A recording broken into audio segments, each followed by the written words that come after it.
کہ جس نے تنہا آ کر کے 90 لاکھ لوگوں کو کلمہ پڑھایا، وہ ذات خواجہ ہند کی ہے۔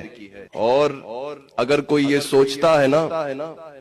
کہ مسلمان صرف سلطان انہیں نام کے لیے کہتے ہیں، تو یہ اس کے عقل کی خرابی ہے۔ ہم نام کے لیے نہیں کہتے ہیں، وہ کام کا بھی سلطان ہے، وہ حقیقی سلطان ہے۔ اور اگر اس کی سلطنت اور بادشاہت نہیں سمجھ میں آتی تو سوچو،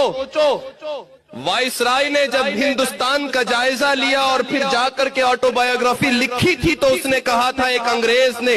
ہندوستان کا پورا ملک گھومنے کے بعد اپنے ملک جا کر ایک آٹو بایوگرافی لکھی اور اس کے اندر لکھا کہ میں نے دیکھا کہ ہندوستان میں ایک قبر حکومت کر رہی ہے، میں نے دیکھا ہندوستان میں ایک قبر حکومت کر رہی ہے، اور وہ قبر ہے جو اجمیر معلیٰ میں معین الدین حسن غریب نواز کی قبر انور ہے۔ جب دیکھنے کی بات ہو تو انگریز کو دکھ جاتا ہے، اور اگر کسی کی نگاہوں پہ تالے اور عقلوں پہ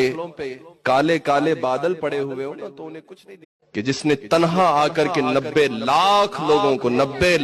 لوگوں کو کلمہ پڑھایا، وہ ذات خواجہ ہند کی ہے۔ اور اگر کوئی یہ سوچتا ہے نا کہ مسلمان صرف سلطان انہیں نام کے لیے کہتے ہیں، تو یہ اس کے عقل کی خرابی ہے۔ ہم نام کے لیے نہیں کہتے ہیں، وہ کام کا بھی سلطان ہے، وہ حقیقی سلطان ہے۔ اور اگر اس کی سلطنت اور بادشاہت نہیں سمجھ میں آتی تو سوچو، وائسرائے نے جب ہندوستان کا جائزہ لیا اور پھر جا کر کے آٹو بایوگرافی لکھی تھی تو اس نے کہا تھا، ایک انگریز نے ہندوستان کا پورا ملک گھومنے کے بعد اپنے ملک جا کر ایک آٹو بایوگرافی لکھی اور اس کے اندر لکھا کہ میں نے دیکھا کہ ہندوستان میں ایک قبر حکومت کر رہی ہے، میں نے دیکھا ہندوستان میں ایک قبر حکومت کر رہی ہے، اور وہ قبر ہے جو اجمیر معلیٰ میں معین الدین حسن غریب نواز کی قبر انور ہے۔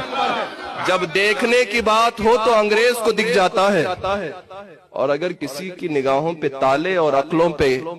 کالے کالے بادل پڑے ہوئے ہو نا تو انہیں کچھ نہیں